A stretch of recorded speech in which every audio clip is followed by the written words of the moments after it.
Okay,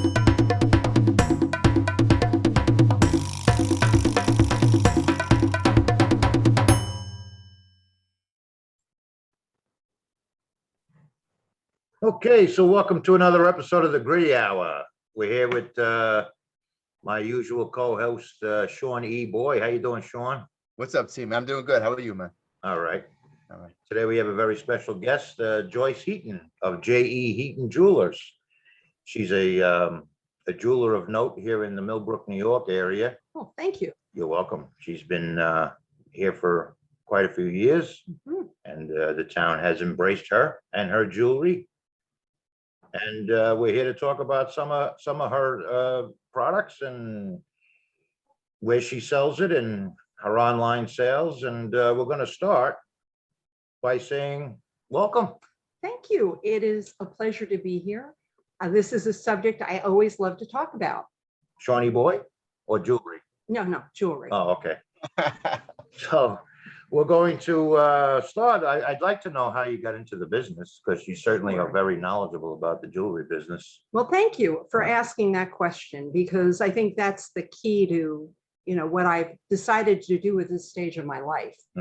I think I've always loved jewelry, even as a little girl. I can remember gifts that were given to me. I don't know what it is that drew me to it, other than I think, actually, believe it or not, jewelry is sort of a crossroads for a couple of different things. One is there's art, because it takes skill and sense of design to create these pieces. I think it represents different cultures differently. I think it can tell different times in history. So, for example, I think for me, the best example of that is post-World War II, when there was such an incredible hope for the world and a looking forward to the future. And the jewelry that was produced was what we call retro, and it tends to be mixed metals. You have rose gold and yellow gold, and you have big stones, and you have bows and flounces, and there's an exuberance about it that just says a lot about the times. So for me, I think that's why I appreciate it so much, because I view it not just as something you wear, but what does it represent? I think that selling jewelry has been such a joy, and it is such a joy, because generally you're dealing with people for a very happy part of their lives. They're buying a nice gift. They're buying something to get, committed to somebody. Yeah, that makes sense. Yeah. It's a wonderful thing. So I grew up in a family where my mother and my two sisters and I all loved jewelry. So we were always, whenever we went shopping or somewhere, we would look for jewelry stores and we would look for things. And then I don't know when it happened, but eBay happened. And for some reason, I was home at the time raising my children. I was working out of the house, but I had a little bit of time, and I discovered eBay, and I was able to find all sorts of things on eBay. And the best part about it was people would describe things. So I actually found I learned a lot. Now, I'm not sure that eBay is the same right now, but at the time, I spent a good amount of time learning, and I started buying, and then I started having to sell, like many people in this center, I think, are in the same boat where they're collectors. And then you get to a point where, well, you have enough, so you have to sort of, I always say an antique dealer is born when they first start walking sideways in their house. Yes, I think that's true. That's true. So what ended up happening is I would go to a family thing, and my sisters would say, "Oh, where'd you get that? Oh, well, I'd like that." And they'd try it on, they'd take it, and they'd buy it from me. And this went on for a period of time, and I wasn't quite sure how I would embrace selling jewelry. I don't know. I didn't know what form, and my children were teenagers, so I wasn't quite ready to do anything major.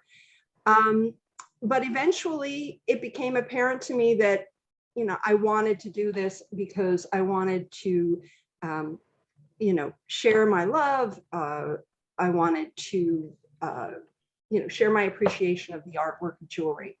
and I had a lot of pieces, so I needed to get rid of some. So that's kind of how I started. So then, is that when you first started, like, I guess, scouting out property in Millbrook? Well, actually, no. What happened was it was kind of a perfect storm for me because I was fortunate enough to buy a property on Franklin Avenue. It was the least expensive property on Franklin Avenue in Millbrook.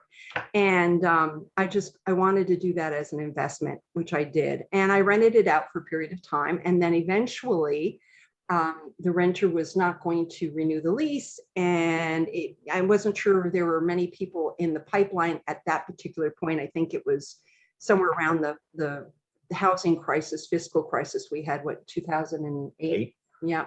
So, I was encouraged by my family, maybe now's the time. And I always wanted to have a store. I mean, it's just, I think that's something that you either have or you don't have. I come from a family where one grandfather had a hardware store in Poughkeepsie called Van Benskoten's, and my other grandfather was involved in a florist, and my uncle had an insurance. There was just always a sense of having a small business. And I think that was sort of ingrained in me. And even as a kid, I was the one who wanted to, do the lemonade stand. I wanted to play store all the time. It just always was something that interested me. And I don't know why. I like people. It's a challenge, but it's an opportunity to be creative. You create. So around that time, that's when J.E. Heaton Jewelers was born? So I had this property. It wasn't going to be, I didn't think I could rent it. I had been thinking about moving into the world of jewelry retail. Meanwhile, up in Kingston, New York, there was a jewelry store that was going out of business. There was a dynamic salesperson named Ann Barton and an incredible jeweler named Glenn Stingle, both of whom were not going to have a job after the store closed. So I was sitting there. My children are gone. They're in college. Well, how many years were you in that store? I was in that store for 6 to 7 years. Okay. So I was at a point where all of a sudden my children are gone. I have the inventory that I want to move. I want to do the retail business. Ann and Glenn are available, and my tenant, it looks like I'm going to have a space. And I just thought, if something isn't telling me I should do this and do it now, I don't know when I'm going to get that hint.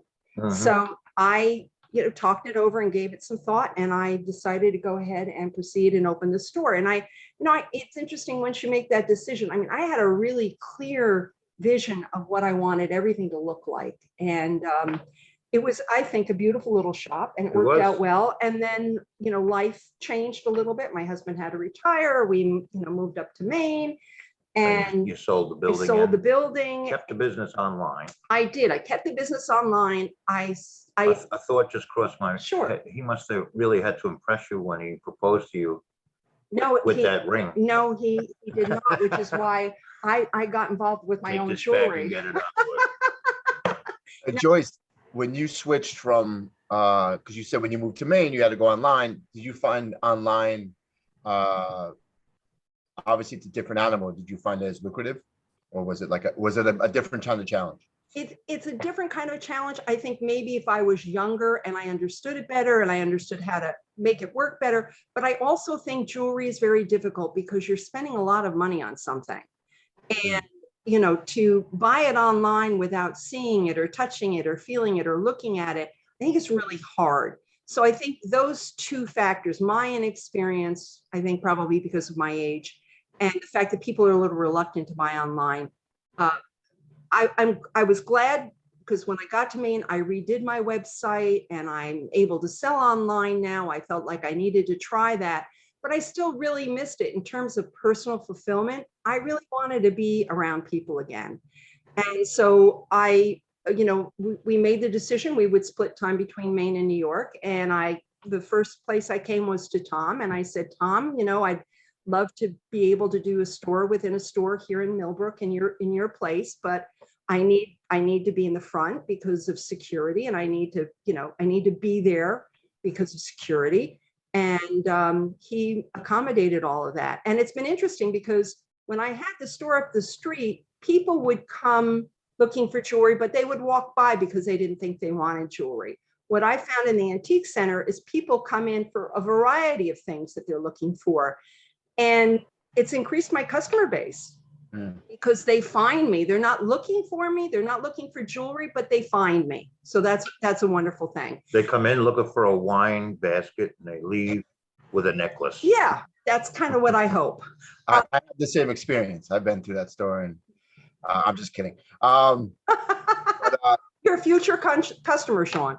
I could be. So would you find that in your business, people aren't looking for it, but when they come across and they see it, they stop, they look before you know it, they're buying a ring or they're buying earrings, or wow, that's pretty cool. Yeah, I mean, that happens. And then of course there are people like me who are, they hone right in on jewelry.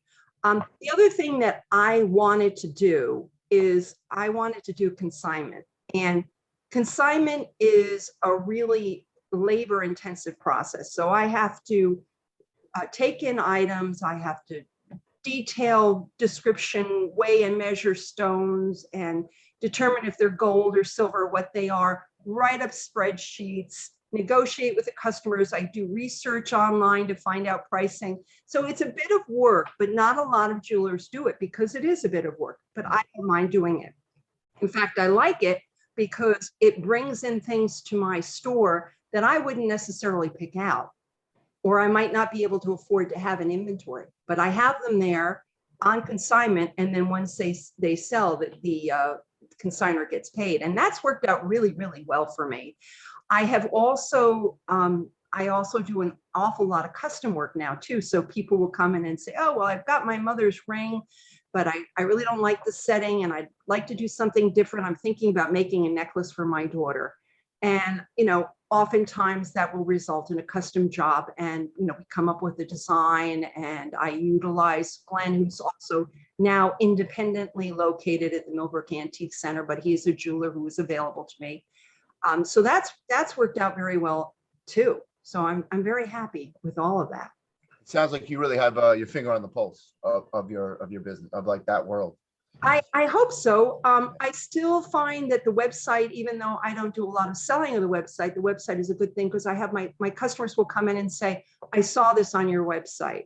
I also just recently, probably almost a year ago, started doing social media. I have someone who does Instagram posts, and if I see something interesting, I'll send it to her, and sometimes she'll find something, and that's been really fun. So I am still trying that world, the world of the internet or social media, but I would say primarily my love is dealing with people one-on-one.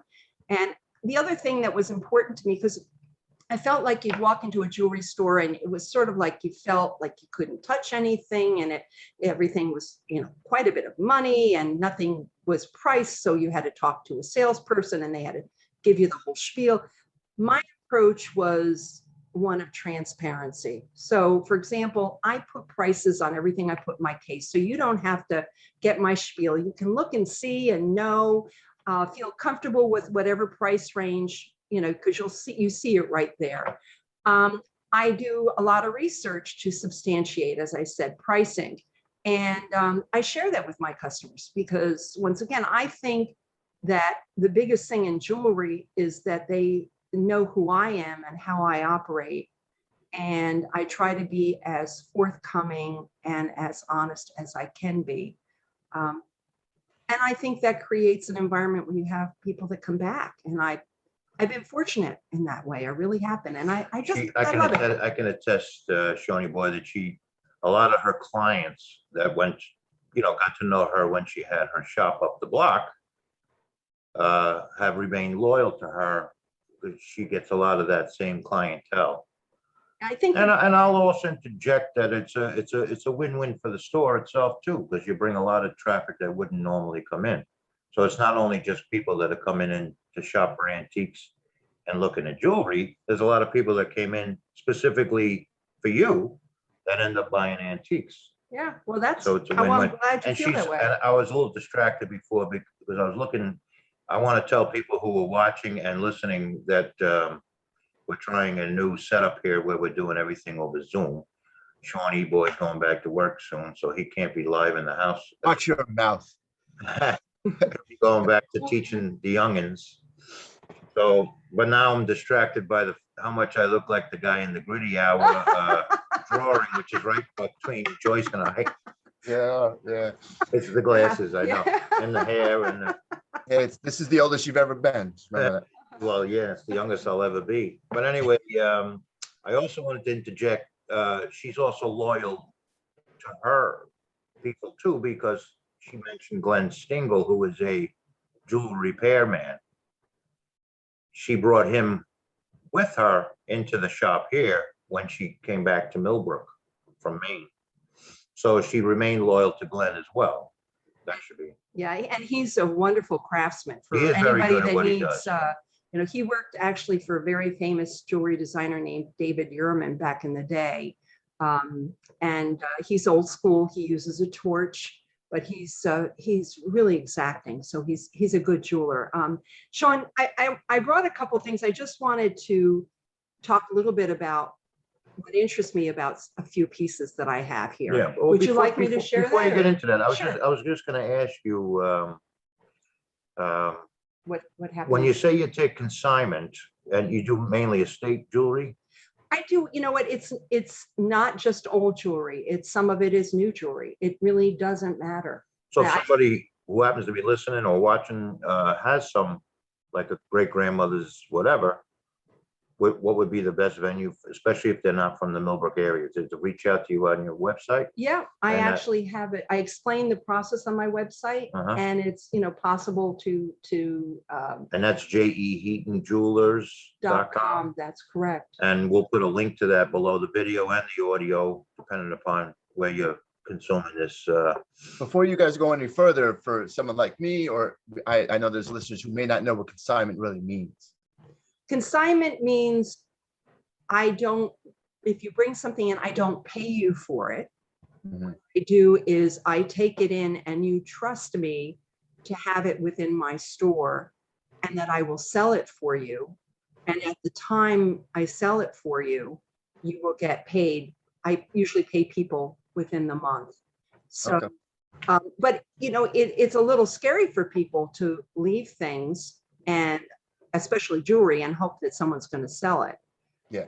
But there's not a lot of other venues. I mean, they could do eBay, but you have to really feel comfortable with that, or one of the other websites. But Well, what makes you comfortable with it as opposed to having everything you sell be proprietary to you?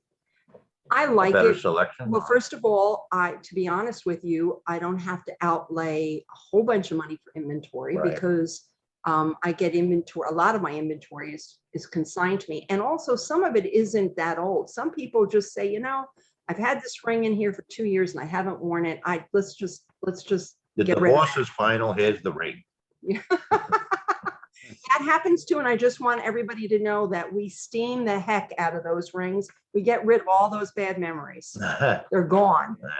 Little exorcism. Yeah, little exorcism. So the issue with the consignment is, you know, you hear nightmares of people who, you know, they never get paid for something, or it never gets processed or whatever. So I try to really be on top of the process, and it's a lot of paperwork, and that's what I do when I'm not here in the stores. Well, I'm sure it has to pass a certain muster. You can't It just. does. It does. I can't take everything. There are things that I look at and I realize the stone is chipped, or, Right. you know, it needs repair, or it isn't what it says, you know, you think it is.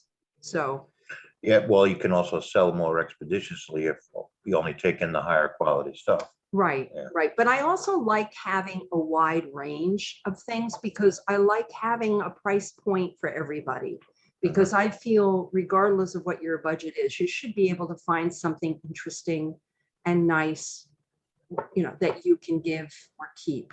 And I regardless of, you know, regardless of what it is. So I have a lot of silver. So you have a wide I have a price wide, point range. I absolutely do. I Well, that's absolutely good. do. Is that also, now, just mechanically, everything that you have in the shop is not online, right? Everything except for silver, because I have been buying some silver outright just because it's a really lower price point. But everything else, you know, there's a lot online. So especially gold, no matter what the carat, but if you put it into the store, it's online as It's well. online, yep, So you yep, have to, yep. you have to maintain Yeah. both, yeah, okay. I absolutely do. And it's a long process to do that, because by the time I get, the agreement to consign it, then it has to be cleaned and inventoried and Right. photographed and tagged, and it's Now, it's just a big out of work. curiosity, if someone sees a ring online Yep. and they, it's a size 8 and their finger is a size 7, I don't know what the sizes are. Ask Sean how I make up stuff with golf. Yeah. Come on. No, actually, I think 6 is the standard size of a ring. But Is Very good. Yeah, I think the average I totally just guessed right there. size for an American woman is actually 6.5. All right, all right. So you're close. Say there's a woman who's size 7, and you have a 6.5 size ring Right. online. That can be adjusted, if they're from Missouri somewhere, that can be adjusted by Glenn, correct? Well, actually, no, I choose not to do that. Okay. And the reason for that is because sizing a ring actually can be trickier than you think, because people's fingers swell in the summertime. They get thinner in the wintertime. People who take medicine sometimes have issues with, so you really have to be careful. So I would prefer, if you're not from around here, that you go to your local jeweler and have them do it. Because So they would purchase the ring from you. yes, You would ship it to them or to their jeweler, I would ship it to them, whomever they want. whomever they want. And then they would do the sizing over there. Right. Okay. Because that just makes sense, because otherwise it could be not exactly right and comes back and forth. And it's really better. It's like getting a really good pair of shoes and getting the right fit. Right. Well, that makes sense. yeah. But I know I've seen you, people from the New York area that come in and you get they come from a wide swath around Yes, here. they do. They'll pick out a ring.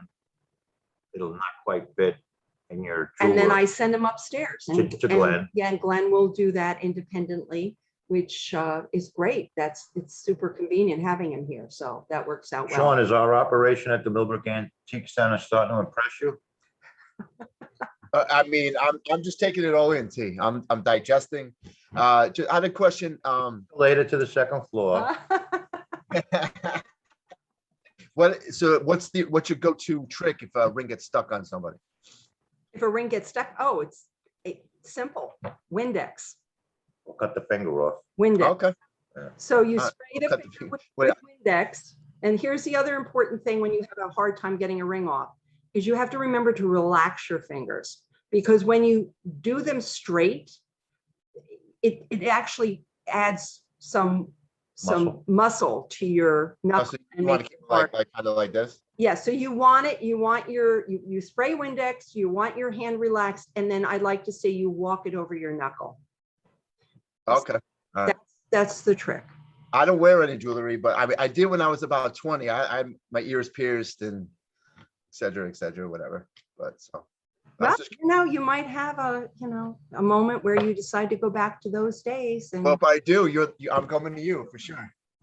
I'm here and waiting, Sean. I'll interject now that Joyce does have a pretty extensive selection of well-known designers' jewelry in the shop. And I think she brought a couple of pieces here. Yeah, I brought a couple of designer pieces and a couple of pieces I think are sort of interesting. Anybody listening to us on Google or Spotify or Apple, just use your mind's eye for the next few minutes. She's going to hold up some pieces. In case you're listening to us in those venues, we also have a YouTube channel, which is where you'll be able to see these pieces. So the first things I'm going to hold up are two rather large bangles, both of which are enamel over a lightweight wood. They have a lot of bulk. One is black, one is red. They're very shiny, and they're definitely statement pieces. And the other thing I'm going to show Is there a up, designer behind that? well, I'm going to show Oh, another I'm piece sorry. before I do that, but that's okay. I'm going to show a You hold it cross closer, maybe. that is, has a little bit of a teardrop shape on the bottom. And actually, right up there. Yeah, that's perfect. Okay. Low, yeah, right there. That's good. Okay. And these three pieces are by Elsa Peretti, who was a famous designer who worked for Tiffany, and she passed away several months ago. Oh, I would say that the bangles are very 1980s. And Sean picked that up when we were talking earlier. And the cross actually with this sort of teardrop shape at the very bottom is very typical of her work. For me, what's interesting is, I just recently watched the documentary on Studio 54, and then I watched the Halston documentary, and then there was something else on Halston. The 80s become so very popular right now. And really, when you look at Halston, when he made perfume towards the end of his career and he developed this bottle, what they talk about in the documentary is, nobody wanted to make that bottle because it was such an unusual shape and it was going to be difficult to make. And nobody had ever done anything like that before. And he persisted. And it really very much reminds me of an Elsa Peretti design. And they were very, very good friends. But her work is very classic, but yet very modern, and it's very collectible. And like artwork, since her passing, I think it has become even more popular. But I also think what's added to that is the interest in the 1980s, and she was a key figure in design in the 1980s. So I have those. And I have a couple of older pieces. I have 3 rings that I just wanted to show you. All 3 of these rings contain sapphires. The one here is a beautiful blue sapphire. Now, what people don't know about sapphires is that they come in every color. Blue being the most popular, I would say, followed by pink. This is more of a royal blue, which is a preferred color with the sapphire. The one in the center is an Art Deco ring, which has sapphire accents. Those very likely may not be real sapphires. They figured out a way to make imitation stones in a very nice way, and they weren't inexpensive. And the smaller a stone is, the more washed out it looks. So they were able to make these smaller stones with very intense blue color. And it's gorgeous. They used them in diamond rings and platinum and very expensive jewelry. This could be American. And actually that's what we call a knuckle ring, because it has a center lozenge, but when you put it on your finger, it almost goes from the base of your finger up to your knuckle. It has diamonds in the center. The one over here is a lighter blue, and that's what we would call a Ceylon sapphire. Well, it comes from what is now Sri Lanka. And it's also in the Victorian era, they used lighter blue sapphires, and they called them cornflower blue. But it's people are very, interested in that color as well, because it's just a very pretty sort of light blue. So there are 3 rings with different ages. I would say this one might be 80s to 90s. The one in the center, the knuckle ring, is probably 20s, 30s, maybe into the 40s.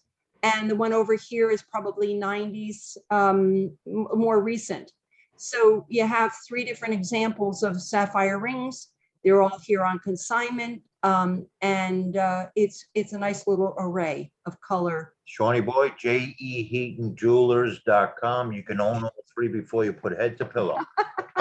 Now you said the one was from the 1920s to 30s. Does that one have more value because it's older, or it doesn't work that way? It depends. Some people gravitate towards modern design, and some people like the Art Deco.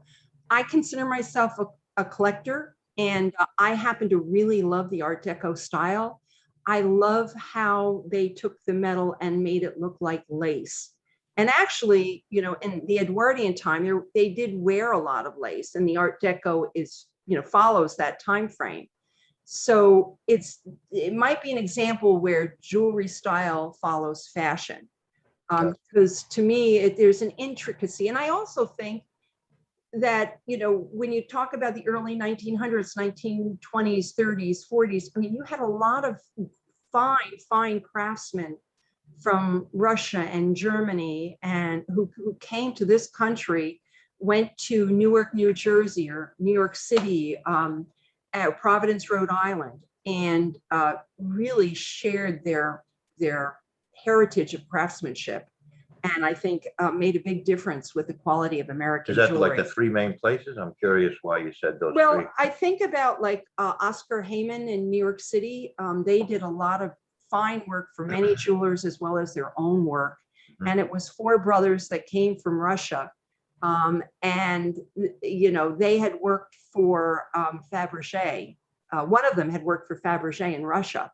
So, but they were Jewish, and I think they had to leave the country, and they came to the United States because we did what we try to always do, which is welcome others from other countries who are in danger into our shores. Mhm.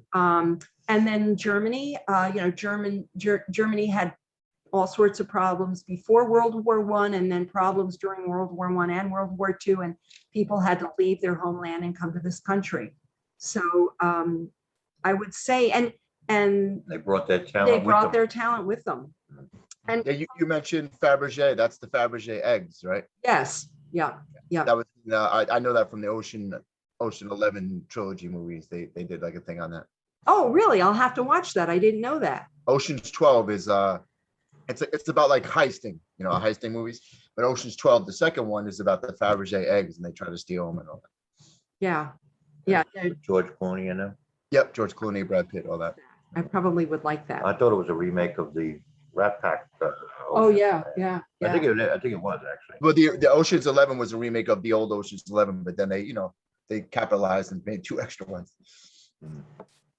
So here's another Art Deco piece. The green light is the camera, so. Okay, the green light is the camera. And this is a lovely platinum bracelet that has, once again, like the knuckle ring, very beautiful metalwork, in my opinion.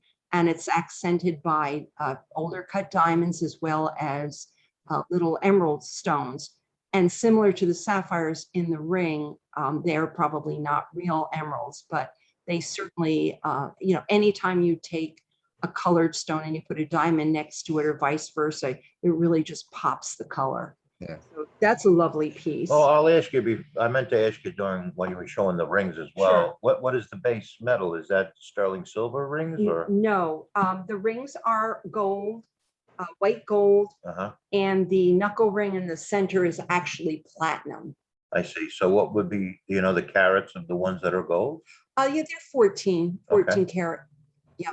And what's interesting about white gold is that, gold is normally yellow. Right. And they didn't really figure out how to make it white until like the 1910s, 1920s.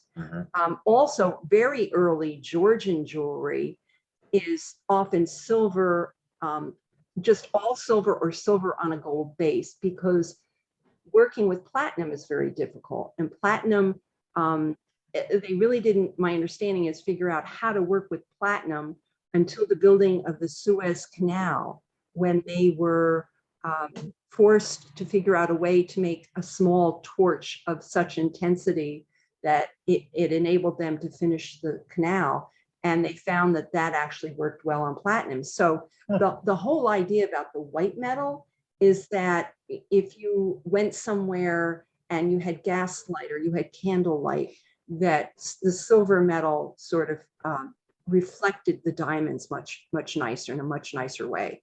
So then when they figured out how to use platinum, you see all of this beautiful platinum jewelry starting in the 1910s, 1920s. Well, it's interesting. I didn't know that about the torches.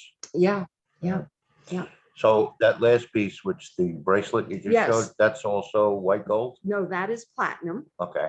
And platinum. Oh, I'll have to take it off again. Hold on one moment. Is platinum more in value than gold, generally speaking, or? Well, metals are a commodity like oil, and the prices go up and down and up and down. Yeah. based on demands. Back, 20 years ago, actually over 30 years ago, when I was getting engaged, platinum was quite a bit more expensive than gold. Gold has now gone up quite a bit. Platinum is still a little trickier to work with. So you do tend to see more white gold than platinum in newer pieces. The other thing that's going on with white gold now that customers should know about is most white gold is now coated with rhodium. It's rhodium plated. And there's a couple of reasons for this. One is that it preserves the whiteness of the piece because that sometimes that yellow gold over time fights to come out. So if you see an old 14 karat white gold piece, it might have a little bit of a tinge to it. And all it really needs is to be replated in rhodium and it would just pop. And rhodium, it's not like a cheap thing. Rhodium is actually in the platinum family. It's, I think, a derivative of platinum. So it doesn't hurt its value. No. And then what's also happening is we're now rhodium plating silver. So for example, the silver chains that I choose to sell are rhodium plated. And the beauty of that is they don't need to be polished. The big drawback with silver is you have to polish it. And if it's a piece that has stones, you have to be careful because, you don't want the chemicals of the polish to affect the stone. So rhodium plating is very accepted within the industry now. I just wanted to ask about the, like gold. Most jewelers use the London Gold Exchange as the Bible as to what the value of the gold is at the time? Actually, I go online. That might be the basis. I don't know that for a fact. Okay. But I use something called Kitco, KITCO.com, and they will give you the prices during the day, intraday. You can get the prices of gold. And you can actually, I believe, go in and put in a date maybe 10, 15 years ago, and it will show you what the value was there. Interesting. Well, Yeah. I'm just curious. I know, I'm fairly certain the London Exchange is the Determining factor. determining, they're the ones that do the not regulation, but the determination of each day's value of gold. Right, For the right. world. And what I was gonna ask really was, is there something uniform like that for platinum? Yeah, I believe Kitco does the same thing. I think all metals you can do it. I mean, is there a commodity exchange that handles platinum? I believe that there is, but I don't know. I don't understand. I should find out more about that end of the business because I don't know exactly how it works. I do know that, I can track the price of platinum on a daily basis and I can track the price of gold on a daily basis. Yeah. And what's happened with gold is, I was buying things, as I said, back in the day when eBay started, and gold was $200-300 an ounce, and now it's $1,800 an ounce. Oh, wow. It affects me because, when I do custom work, I have to buy, a bail, which is the thing that a chain goes through in a necklace, or I have to buy, a setting, or I have to do something, and those things are now quite expensive. Well, for do you adjust your prices accordingly based on the fluctuation in the underlying market of gold? I don't, but what happens is when I buy things from my suppliers, they make that adjustment. So I get whatever they choose to charge, and I'm sure that includes the daily price of. But something you may have bought, like just as an example, say gold was $2,500 yesterday, Right. and you buy a piece. Say you buy a piece, whether you buy a piece, and then it goes up $500, the underlying value of gold. Right. Do you then adjust your item up? Or? Well, in some cases, maybe I don't do that automatically. And the other thing that I look at is I look at the overall appeal of the piece. So sometimes someone will bring something in for consignment and it's very heavy gold, but it's something that, based on my experience, I know it's really not going to sell. Mm-hmm. And that probably the consignor would get more money if they scrap it than if they consign it.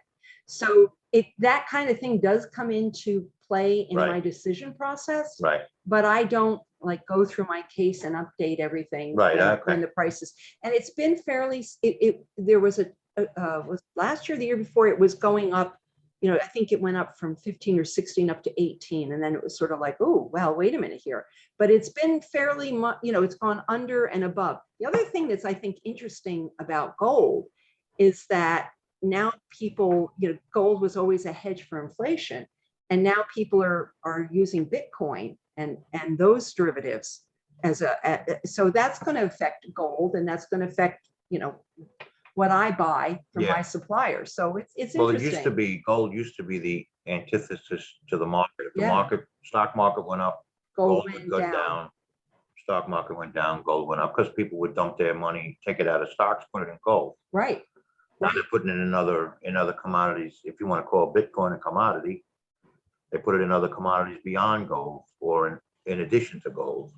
But those things do factor into what I do, because it is part of an analysis I have to do when I take something in, and it affects custom work I do because of what I have to purchase from my supplier to get a job done. Well, now you got me curious, and I don't want to go off on a tangent, but you got me curious as the price of gold today. How much would it be if there was no such thing as Bitcoin or other things? I don't know. I mean, I think that's a fair question. Yeah, but I don't want to. No, and also when there's instability in the world, which affects the stock market, it affects the gold market. So, I mean, it's interesting. But just wondering how much of percentage-wise, how much of the value of gold is part of what I sell.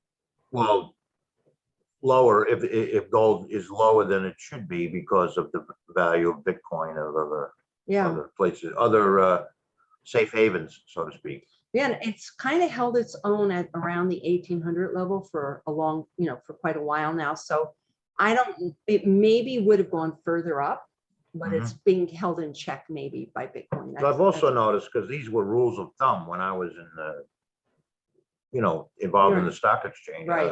I was a broker on Wall Street. One of the rules of thumbs, as I said, was gold was a safe haven when the market went down.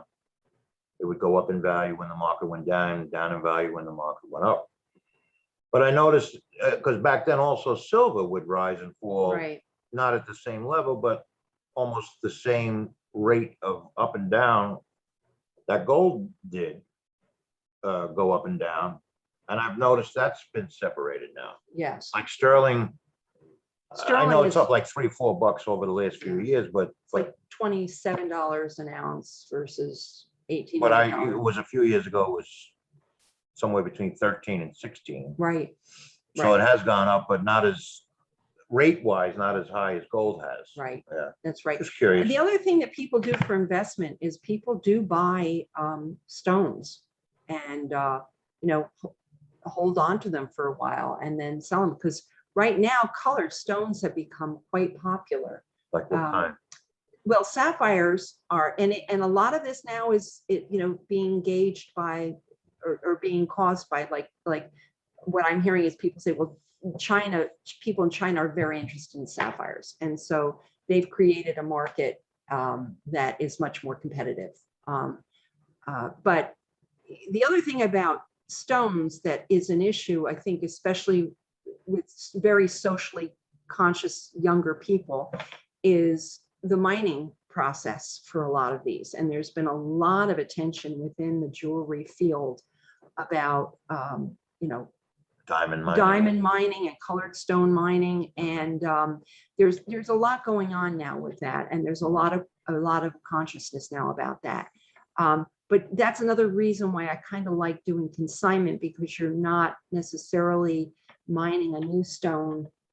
You're taking something that already exists and selling it. So it kind of, in my mind, sort of takes the mining issue a little bit out of the equation. Off the table. Yeah. So, Well, I do see some other nice pieces. yeah. I have a few things. I just wanted to show you.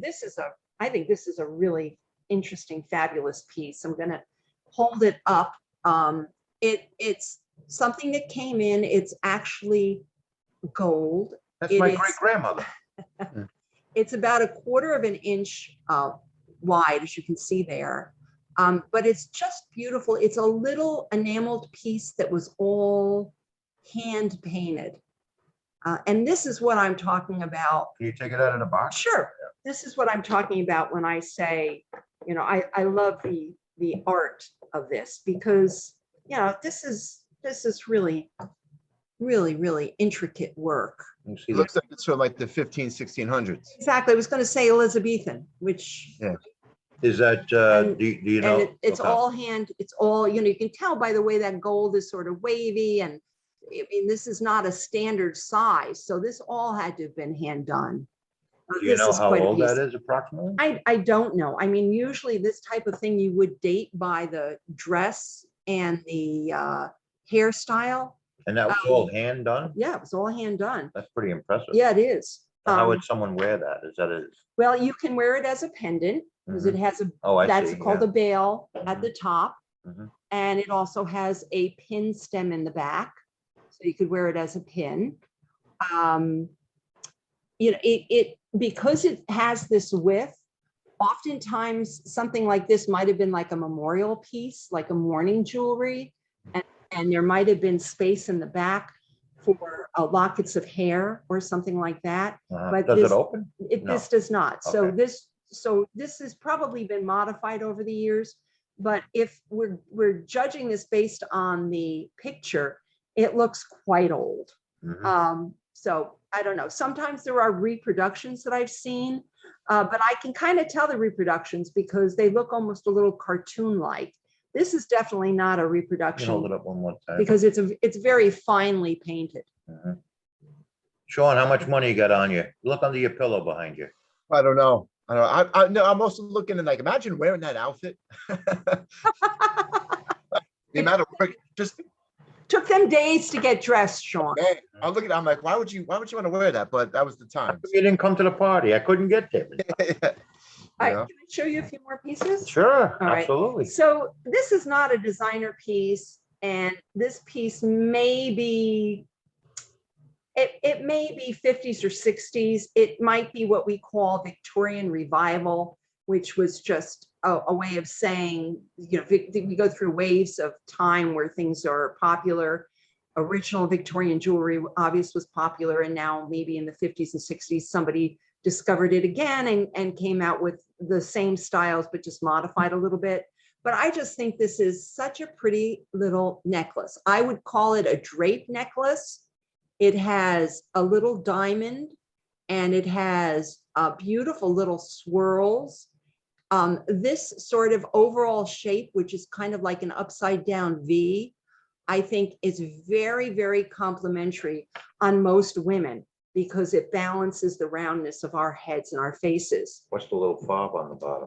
It's just a decoration. It's a dangle, and it has, there's two smaller dangles attached to the larger piece of the necklace, and then there's this little piece that is dangling underneath. Now, what makes you say that's the 50s and 60s? Because it certainly looks like 19th It looks quite a century bit jewelry older, to but me, yeah. there's something about it that looks to me. I'm not ruling out that it couldn't be older, but there's something that looks to me like it was made more recently. I don't know if it's because it has very fine metalwork and it's all intact. Mhm. The condition is immaculate. It could be it was just a very fine older piece, but more likely it was something that was made later Well, in appreciation of those earlier I styles. trust your trained eye, but it's a nice piece. It is I a nice agree, it's a piece. beautiful piece. Yeah.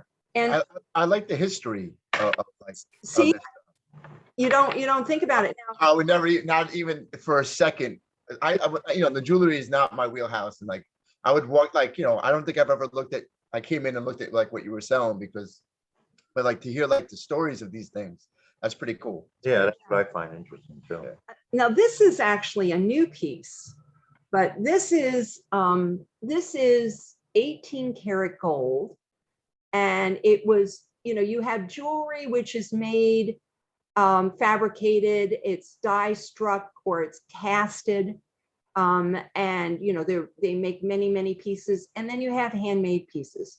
This is a handmade piece by a jeweler who lives in Sharon, Connecticut, and he's actually English and was trained in England and lived in Australia and in Kentucky, and now has made his home in Sharon. He does absolutely beautiful work. It's called the White Horse Collection. And I'm going to buckle this so you can just see the clasp is a little piece of jewelry in and of itself. Now, what is the design on the clasp? I can't make it out. The design is, it's really like a flower. It's a round flower. Okay. But you know, when you look at a piece of jewelry and you're spending a lot of money, you want to look at it a couple of different ways. One of the other things you want to do is you want to look at the backside and see how finished it is. That tells you, you know, the quality of the piece. So for example, you didn't see it, but I just turned that over in my hand. And the beautiful links that were on the front are decorated on the back. And it almost looks like you could wear it either way. It's so Reversible. nicely made. Is So, that like a lock concept? well, it might look a little bit like that. I mean, Yeah, it's okay. certainly- this piece of the clasp looks like a lock, Yeah. From Zoom, it just looked like a lock. but when you put it together, that's what it looks like. So, Yeah, you know what, That's pretty cool. yeah, if you're wearing this bracelet, and oftentimes what happens is the bracelet will spin around, you're not going to mind if you have a clasp like that the bracelet spins around. I mean, that's quality. That really is. I'm just curious, 10, 14, 18, That's Well, 18 karat gold. yeah. What makes the difference in those carats? Sure. Well, gold is, you know, 24 karat gold is pure gold, Okay. and they add alloys to it to strengthen it. Mhm. And so if you have 18 karat gold, and in Europe, oftentimes you'll see 750, it's 75% real gold and 25% alloy. 14 karat gold in Italy, for example, is 585. It's 58.5% pure gold, and the rest is alloys. Mm. So, and the alloys, you know, can make a difference. That's if you're talking about rose gold, you can have 14 karat rose gold. The way you get the rose color is by they add copper as one of the alloys to the metal.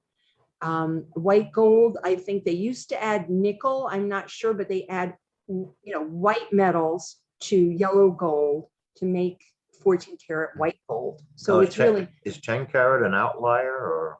10 carats, you know, I mean, you see a lot of class rings that are 10 karat. There's a lot of jewelry that comes from England, I think, that's 9 karat. 10 karat was you know, you see a lot of older jewelry that's 10 karat. The benefit to something when you go lower in that carat is that usually those other alloys that they add to the gold strengthen the piece.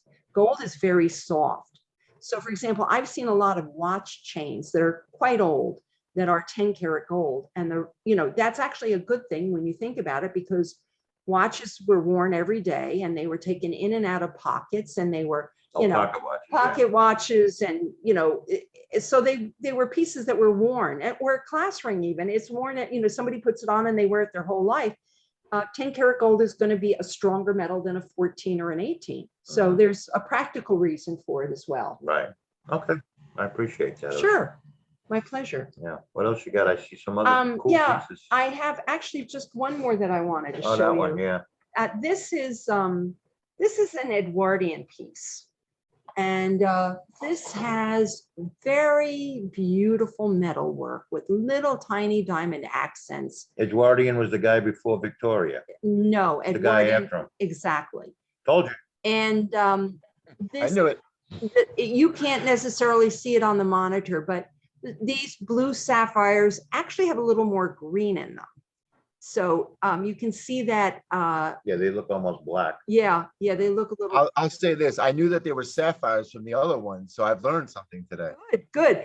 Now the only thing with this piece is they've added this chain on the back, and the chain is white gold, and it certainly does what it's supposed to do in terms of being, you know, being able to wear this. I'm thinking that this was actually something else. This could have been on a cord worn around somebody's neck. It could have been something else, but it has now been modified into a bracelet. But it's just that little bit of workmanship is just really, really beautiful. So would you say the 19 teens maybe? or- Yeah, I would say. Mhm. Yep. Around World War One era. Yeah, around World War One. Yep. Yeah.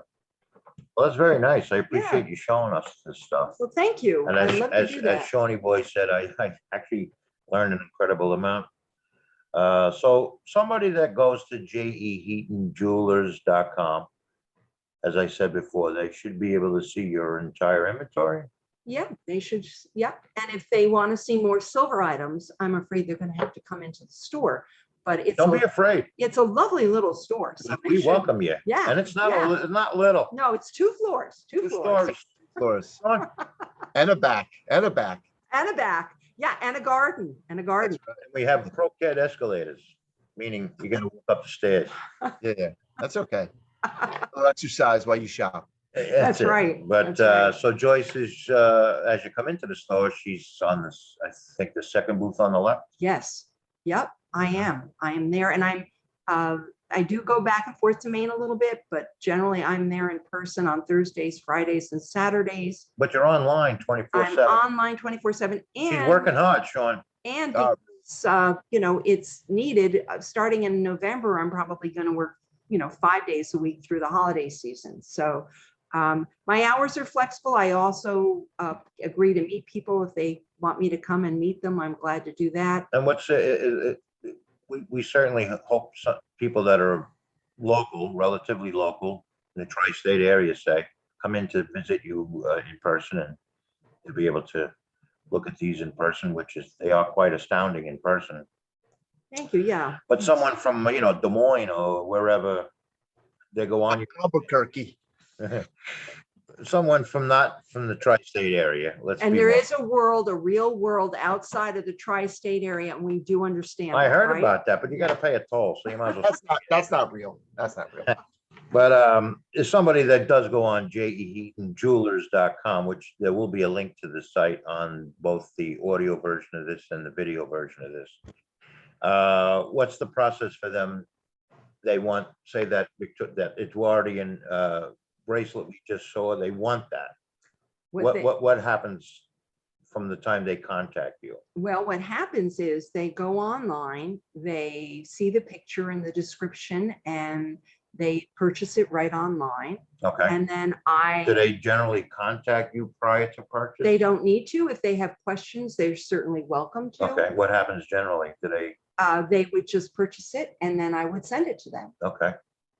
But for example, over the weekend, I mean, do you usually have interaction with potential customers online prior to them actually making a purchase? Well, I have an ability on my website for anybody to send me a message. Mhm. And I got one of those over the weekend about a diamond solitaire ring on the website. So I'm in communication with this customer potentially about this diamond ring. So I think that customer service is really, really, really important. Well, it's the primary important. It really is. And people have to trust me, and they have to understand that I'm going to do whatever needs to be done to Trust her, to Sean? make them happy.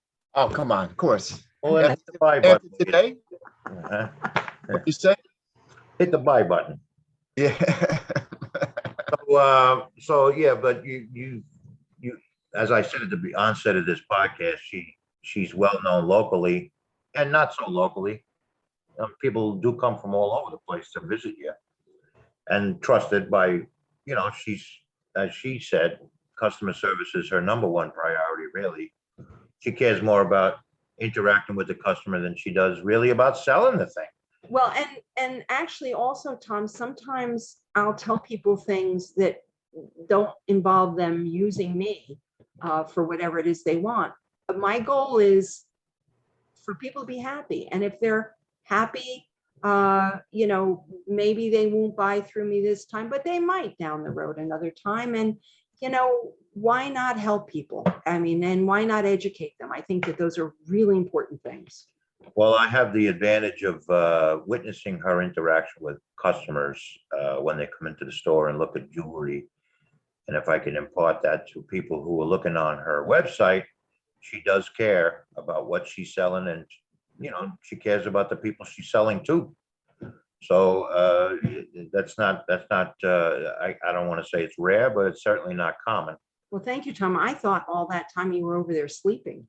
No, usually I'm observing. I'm Okay. observing. Okay. It sounds more like he's paying attention to what you're doing and not paying attention to what he needs to be doing. All right, well, I certainly thank you for your time today, Thank Joyce. you. I And really enjoyed it. Thank you, Sean. Thank Jay- you. John, yes, thank you. .com is where Sean's gonna go to buy that Victorian thing. Okay. Oh, 100%. And like I said, the links for her site will be on the audio and video portion of this thing. Just so you know, every item she held up, there was a price tag, and I just was like, "What?" I saw the number on the each item, so I'm like, "Nope." Sean, there's a price for happiness. Yes. Well, you know what? Very true. Non-negotiable is the two words I throw at you right now. Gotcha. No, but thank you, Joyce, for coming by. Thank you. Appreciate it. Shawnee boy, Thank you we'll very see you much. later in the week, lad. All right, sounds good. All right. Thanks. Have a good night. Bye-bye.